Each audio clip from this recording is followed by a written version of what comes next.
perdu 2 enfants atteints de trisomie 14 juste après leur naissance. L'avortement n'est pas une solution, même quand l'enfant a un temps de vie très court. Sa vie est unique, elle n'appartient à personne. Merci à Amaury pour son témoignage.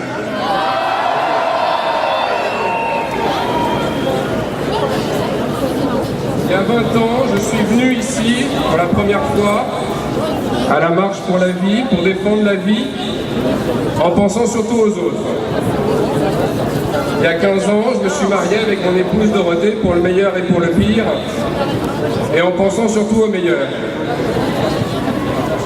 Je ne suis certainement pas venu vous parler d'un pire, mais simplement vous témoigner comment la vie ne se passe pas toujours comme prévu, et que cela peut aussi être une autre forme de fécondité.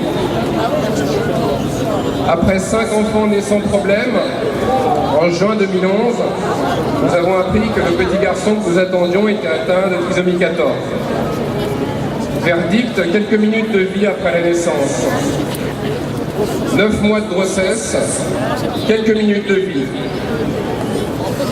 Avant toute chose, votre monde s'écroule.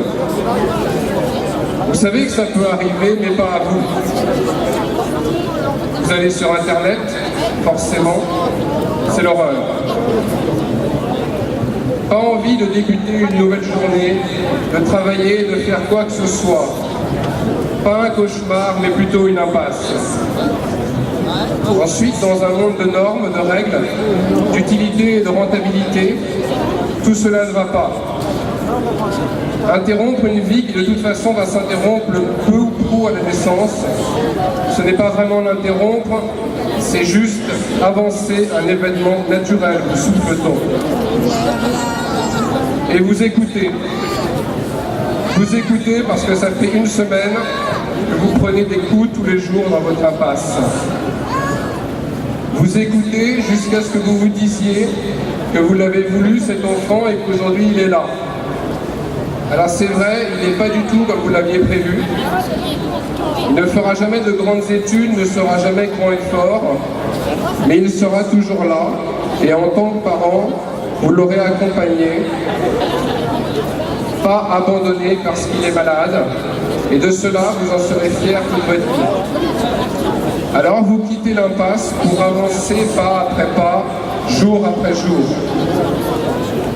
Ça s'est passé en juin 2011, Emmanuel nous a quittés en septembre, ça a recommencé en 2012, Gabriel nous a quittés en décembre 2012.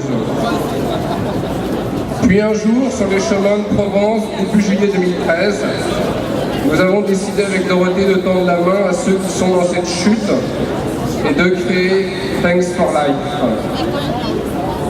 afin d'accompagner les parents confrontés à un dépistage de maladies rendant la vie courte ou impossible, et de leur dire que ce bébé, même s'il ne pourra vivre que quelques heures, est bien là.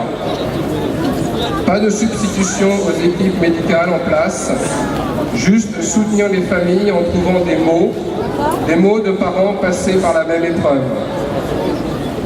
Enfin, je repense à cette phrase que vous connaissez tous du professeur Jean Bernard, « Donner de la vie au jour quand on ne peut plus donner de jour à la vie ». Alors à tous les enfants présents aujourd'hui sur cette place dans le sein de leur mère et qui auront aussi une courte vie, il y en a certainement, je termine en m'adressant à eux et en leur disant « Oui, vous avez été désirés, bienvenue, on vous embrasse, on vous aime ». Merci.